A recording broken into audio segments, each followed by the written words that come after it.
الشيطان الرجيم بسم الله الرحمن الرحيم وما جعله الله إلا بشرى لكم ولتطمئن قلوبكم به وما النصر إلا من عند الله العزيز الحكيم ليقطع طرفا من الذين كفروا أو يكبتهم فينقلبوا خائبين ليس لك من الأمر شيء أو يتوب عليهم أو يعذبهم فإنهم ظالمون ولله ما في السماوات وما في الأرض يغفر لمن يشاء ويعذب من يشاء والله غفور رحيم۔ یہ سورہ آل عمران کی 4 آیتیں آپ کے سامنے پڑھی گئیں، 126 سے لے کر 129 تک۔ پچھلی آیتوں میں جنگ بدر کا ذکر تھا۔ بدر میں اللہ تعالیٰ نے مسلمانوں کی تسلی کے لیے اور ان کی بے چینی کو دور کرنے کے لیے شروع میں 1000 فرشتوں کے اتارنے کا وعدہ کیا، پھر مزید تسلی کے لیے 3000 ملائکہ فرشتوں کو اتارنے کا وعدہ کیا، پھر مزید کہ اگر کفار اور مشرکین کی جمعیت میں ان کے لشکر میں اگر اچانک اضافہ ہو گیا تو پھر 5000 فرشتے جن پر نشان لگے ہوئے ہوں گے، ایسے فرشتوں کے ذریعے سے مدد کرنے کا اللہ نے وعدہ کیا۔ کل آپ کے سامنے بات آئی کہ 5000 فرشتے نہیں اترے کیونکہ کفار کے لشکر میں اضافہ نہیں ہوا۔ اضافہ ہوتا تو کیا کرتے اللہ، لیکن 3000 فرشتے اترے۔ اب یہ جو آیتیں آپ کے سامنے پڑھی گئیں، ان آیتوں میں اللہ تبارک و تعالی شروع کی آیت میں ان فرشتوں کو اتارنے کا مقصد بتا رہے کہ آیا وہ جو فرشتے 3000 اتارے گئے وہ کیوں اتارے گئے؟ فرشتے اتنے طاقتور ہوتے ہیں، اگر مقابلہ کرنا ہو ایک ہی فرشتہ سارے انسانوں کے لیے کافی ہے، پھر یہ 3000 فرشتے کیوں اترے؟ کیا اس لیے اترے کہ مسلمانوں کو اب لڑنے کی ضرورت نہیں، تم ایک طرف ہو جاؤ، کفار سے یہ فرشتے کیا کریں گے؟ لڑیں گے؟ کہاں نہیں، اس لیے نہیں آئے تھے فرشتے اس لیے نہیں اتارے گئے تھے کہ مسلمانوں کا کام ہو گیا، اب مسلمانوں کی طرف سے کفار سے کون لڑ گئے؟ فرشتے لڑیں گے، اس لیے نہیں آئے۔ فرشتوں کو اتارنے کا مقصد مسلمانوں کو دلی تسلی دینا ہے، خوشخبری دینا ہے کہ خوش ہو جاؤ، تمہارے ساتھ کون ہے؟ فرشتے۔ جب کبھی بھی کسی کو بھی اگر اس بات کا یقین ہو کہ میرے ساتھ ڈی سی ہے، میرے ساتھ انسپکٹر ہے، ایس پی ہے، میرے ساتھ پی ایم ہے، سی ایم ہے، فلاں جو بھی بڑے جس کو لوگ بڑا سمجھتے ہیں، تو گت زیادہ ہوتا ہے اس کا نہیں، اس کو مزید کتنی تسلی رہتی ہے، وہ کہاں بھی جاتا ہے تو ہمت سے، لوگ اس کا غلط فائدہ اٹھاتے ہیں، وہ بات الگ ہے، دادا گیری کا میں سمجھانے کے لیے بول رہا ہوں۔ اب یہاں کوئی انسان بھی نہیں، فرشتے، اللہ کے معصوم بندے۔ تو مسلمانوں کو جب پتہ چل گیا کہ ہمارے ساتھ کون ہے تو ظاہر سی بات ہے ان کی ہمت بڑھے گی کہ نہیں، ان کی بے چینی دور ہوگی کہ نہیں، وہ خوش ہوں گے کہ نہیں، پھر وہ ہمت سے آگے بڑھیں گے نہیں، ضرور بڑھیں گے۔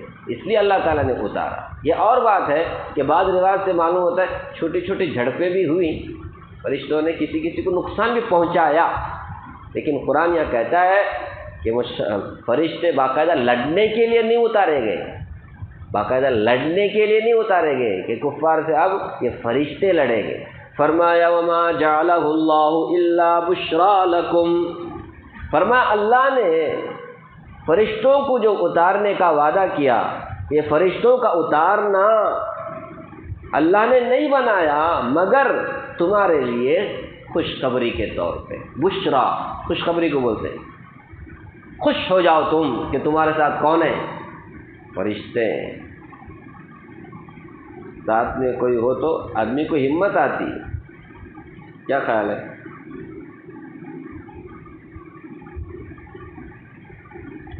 امام صاحب کیا کریں، کچھ بول دیے پبلک کو، پوری پبلک امام صاحب کی بات ماننے کے بجائے پورے کیا ہو گئے، اگینسٹ ہو گئے، کوئی بھی ان کے ساتھ نہیں۔ امام صاحب کی ہمت، اس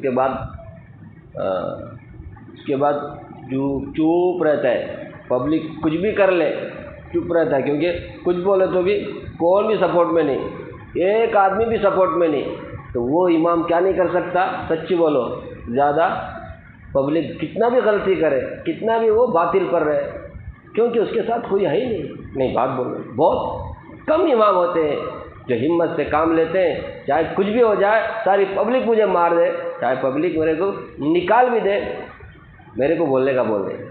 کیا خیال ہے آپ کا؟ نہیں، ساتھ ہوتے تو ہمت ہوتی ہے، ساتھ کوئی بھی نہیں ہے تو ہمت نہیں، انہیں بعد میں غلام بن کر کے رہتا ہے، ایک مزدور بن کر کے رہتا ہے، ایک ایمپلائی بن کے رہتا ہے، وہ لیڈر بن کے نہیں رہتا ہے۔ میں حقیقت بول رہا ہوں، باقی اللہ عالم پھر کیا ہے، ہمارے بھی سمجھ میں ہو گئی۔ ساتھ ہوتے تو کیا ہوتی ہے، تو فرمایا تم خوش ہو جاؤ کہ تمہارے ساتھ کون ہے۔ یہ خالی پیلی بات نہیں، نبی کی بات ہے، اللہ کے نبی نے فرمایا مسلمانوں سے تمہارے ساتھ کون ہے۔ گزشتہ آیت میں ہے استقول للمؤمنین الن یکفیکم ان یمدکم ربکم بثلاثۃ آلاف من الملائکۃ منزلین۔ اللہ رب العالمین تمہارے لیے کافی نہیں ہے کہ وہ تمہارے لیے 3000 فرشتوں سے کیا کریں گے، مدد کریں گے۔ پکی بات ہے، فرشتے ہیں، لیکن لڑنے کے لیے نہیں، صرف تم خوش ہو جاؤ کہ تمہارے ساتھ کون ہے، فرشتے ہیں۔ وَلِتَطْمَئِنَّ قُلُوبُكُمْ بِهِ، اور تاکہ تمہارے دل اس کے ذریعے سے کیا ہو جائے، مطمئن ہو جائے، تمہیں سیٹسفائیڈ ہو جائے، تمہاری بے چینی دور ہو جائے، تمہارے اندر ہمت آ جائے، تمہارے دل میں کیا ہو جائے، مضبوطی آ جائے۔ اس لیے کیا اللہ تعالیٰ نے فرشتوں کو اتارا۔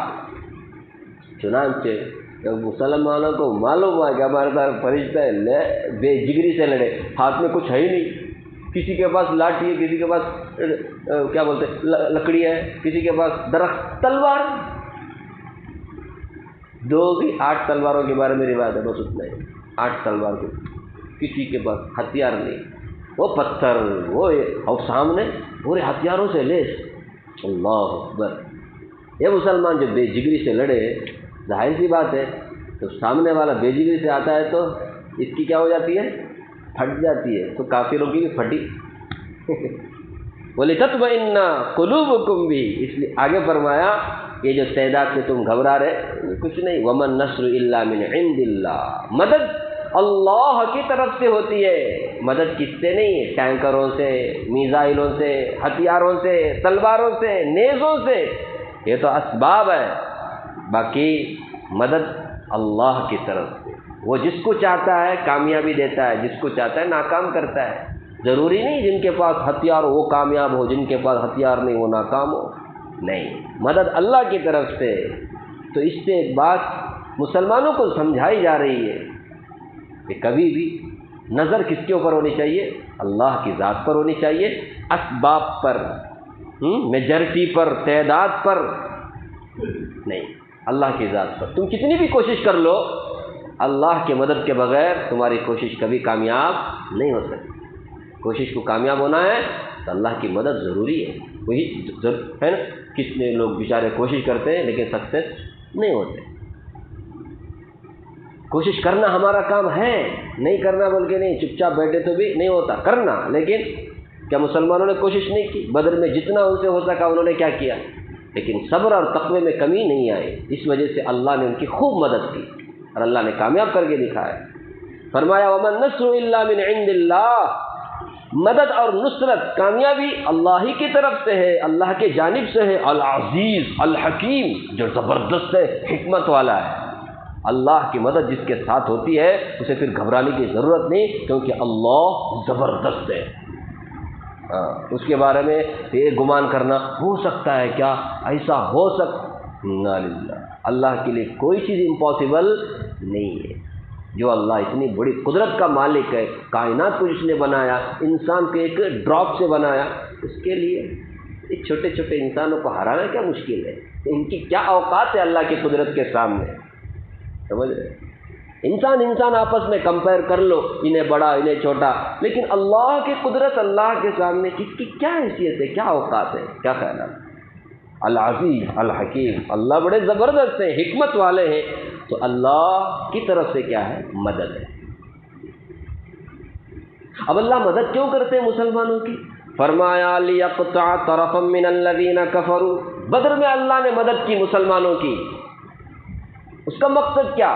فرمایا لیقطع طرفا من الذین کفروا، تاکہ اللہ تعالیٰ کافروں کے گروہ کو ختم کر دے، کافروں کی ایک جماعت کو، طرف ایک طرف ایک گروہ ایک جماعت کیا کر دے؟ ان کو قطع کر دے، منقطع کر دے، ان کے غرور کا سر نیچا کر دے، انہیں ذلیل کر دے، انہیں ختم کر دے۔ اس لیے چنانچہ 70 کافر بڑے بڑے مارے گئے کہ نہیں؟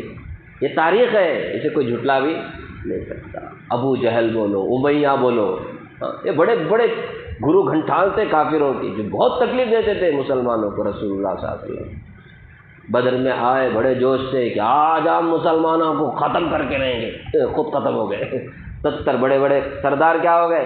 مارے گئے۔ تو یہ ایک مقصد، او یکبتہم، یا یہ کہ ان کو ذلیل کر دے، انہیں رسوا کر دے، ان کو انسلٹ کر دے۔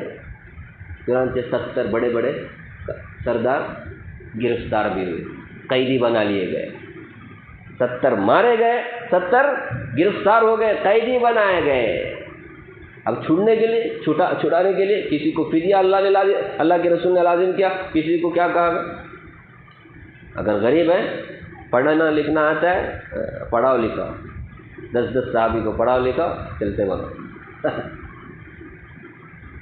جس کے پاس مال پانی ہے وہ مال پانی دے کر کے، فدیہ دے کر کے کیا ہو؟ اپنے آپ کو چھڑائے۔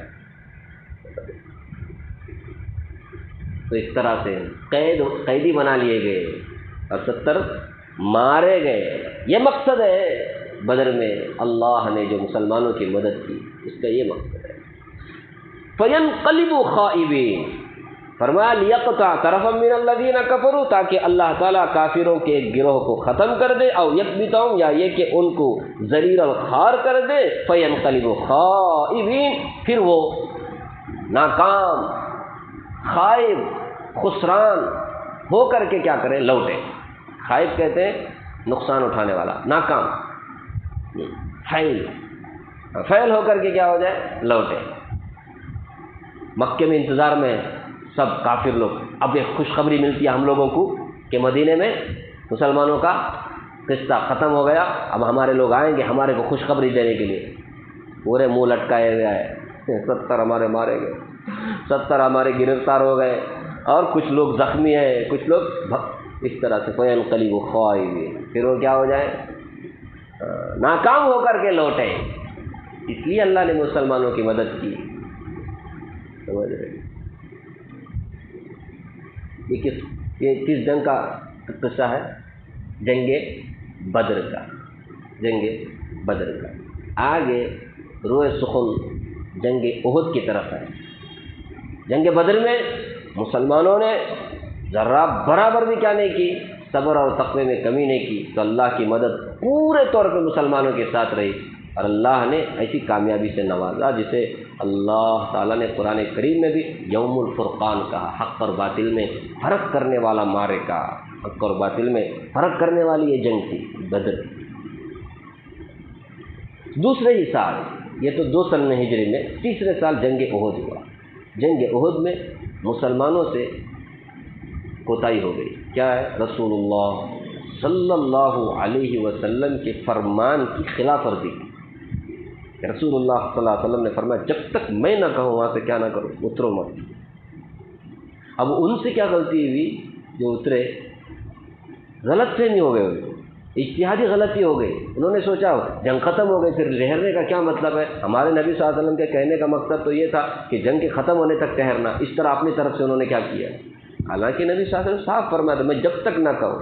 جب یہ چھوٹی کی اس کی وجہ سے کتنا بڑا نقصان ہوا، 70 صحابہ شہید ہو گئے، خود رسول اللہ صلی اللہ علیہ وسلم کا دندان مبارک شہید ہوا، خود کی جو کڑیاں ہیں، خود بولتے ہیں لوہے کی ٹوپی، اس نے کسی نے تلوار ایسی ماری نبی صلی اللہ علیہ وسلم کے سر پر، وہ خود کی کڑیاں کیا ہو گئی؟ چبھ گئی، رخسار مبارک آپ کا زخمی ہو گیا، ایسا زخم ہوا اتنا ڈیپ کہ خون رس رہا تھا، خون نکل رہا تھا۔ حضرت فاطمہ رضی اللہ عنہ پانی ڈول سے پانی لے کر آ رہی تھی، ڈال رہی تھی، حضرت علی رضی اللہ عنہ دھو رہے تھے، لیکن خون رکنے کا نام نہیں لے رہا ہے۔ پھر حضرت فاطمہ رضی اللہ عنہ نے اپنی عقل چلائی اللہ اس ٹائم پہ، تو انہوں نے ایک چٹائی جو کھجور کے چھالی کا ہوتا ہے، اس چٹائی کو جلایا، اور جلا کر کے اس کا راکھ لا کر کے نبی صلی اللہ علیہ وسلم کے زخم پر لا کر کے رکھا، تو خون آنا بند ہوا۔ ہمارے نبی صلی اللہ علیہ وسلم نے خون بہایا، آپ صلی اللہ علیہ وسلم سید الانبیاء خون بہا۔ ظاہر سی بات ہے، حضرت حمزہ رضی اللہ عنہ کے بارے میں آتا ہے، حضرت حمزہ کو ایسا شہید، بے دردی سے شہید کیا، ٹکڑے ٹکڑے کیا۔ رسول اللہ صلی اللہ علیہ وسلم نے اس موقع پر خود بھی زخمی ہوئے، بڑے بڑے صحابہ، اس میں بھی حضرت حمزہ رسول اللہ صلی اللہ علیہ وسلم پیارے چچا تھے، ان کو اس طرح بے دردی سے قتل کیا گیا، شہید کیا گیا۔ تو نبی صلی اللہ علیہ وسلم نے بد دعا کرنے کا ارادہ کیا، اور یہ بھی کہا آپ صلی اللہ علیہ وسلم نے، یہ ایسی قوم کیسے کامیاب ہو سکتی ہے جو قوم اپنے نبی کو کیا کرے؟ تکلیف دے، نبی کو زخمی کر دے، ایسی قوم کیسے کامیاب ہو سکتی ہے؟ اور اس کے بعد بد دعا کرنے کا ارادہ ہوا۔ بعض روایت سے معلوم بد دعا کیا، اللہ کو یہ بات پسند نہیں ہے۔ اللہ تبارک و تعالیٰ نے فوراً نوٹس لیا، کہا لیس لک من الامر شیء، پیغمبر آپ کو کوئی اختیار نہیں ہے، سمجھ رہے؟ لیس لک من الامر شیء، بد دعا کرنے کا، لیس لک من الامر شیء۔ داعیوں کا کام، دعوت دینے والوں کا کام، اللہ کی طرف بلانے والوں کا کام بد دعا نہیں ہے، دعوت دینا ہے، مانا ٹھیک ہے، نہیں مانا تو بد دعا۔ لیس لک من الامر شیء، اس کا یہ مطلب نہیں نبی صلی اللہ علیہ وسلم کو بد دعا دینے کا اختیار نہیں، آپ صلی اللہ علیہ وسلم نے بد دعا دی ہے اس سے پہلے، لیکن جہاں اللہ کا حکم ہوا بد دعا نہیں دینے کا، وہاں نہیں دینے کا۔ مختار کل صرف کون ہے؟ نہیں سمجھے؟ ہر چیز کا اختیار صرف کس کو ہے؟ اللہ کو ہے۔ اس آیت کریمہ سے معلوم ہوتا ہے، جو لوگ کہتے ہیں نا نبی کو بھی اللہ نے اختیار دیا، پورا طور پہ نہیں ہے، مختار کل صرف اللہ کی ذات ہے۔ لیس لک من الامر شیء، اور یہ قرآن کے حقانیت کی دلیل ہے، کیونکہ قرآن کس کے ذریعے سے ہمیں پہنچا؟ نبی صلی اللہ علیہ وسلم کی طرف سے پہنچا۔ نبی صلی اللہ علیہ وسلم کا اگر اپنا کلام ہوتا تو اس طرح کی آیتیں ہوتی جس میں نبی صلی اللہ علیہ وسلم کو کہا جا رہا ہے پیغمبر آپ کو اس کا اختیار نہیں کہ آپ اس طرح بد دعا کریں، نہیں صلاح کریں، او یتوب علیہم او یعذبہم، حالانکہ اللہ کو اختیار ہے، جس کو چاہے توبہ کی توفیق دے دے، جس کو چاہے عذاب دے دے۔ فإنہم ظالمون، ظالم ہیں یہ لوگ جنہوں نے نبی کو زخمی کیا، جنہوں نے مسلمانوں کو قتل کیا، یہ ظالم ہیں۔ ان کو چاہے تو اللہ عذاب دے، چاہے ان کو ایمان کی توفیق دے کر، توبہ کی توفیق دے کر، اسلام کی توفیق دے کر ان کو مسلمان بنا دے، اللہ کو اختیار ہے۔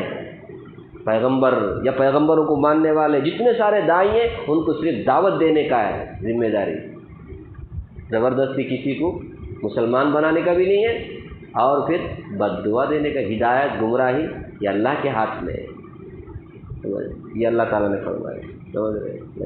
چنانچہ دیکھو اللہ تبارک و تعالیٰ کو معلوم ہے نا ہر ایک کا علم، ہر ایک انسان کا علم، آگے کا علم، پیچھے کا علم، سب اللہ کو ہے۔ چنانچہ خالد ابن ولید، صفوان ابن امیہ، ابو سفیان، اسی طرح اکرمہ ابو بن ابی جہل، یہ سب اس موقع پر نبی صلی اللہ علیہ وسلم اور مسلمانوں کے خلاف لڑنے کے لیے آئے تھے جنگ احد میں، سمجھ رہے؟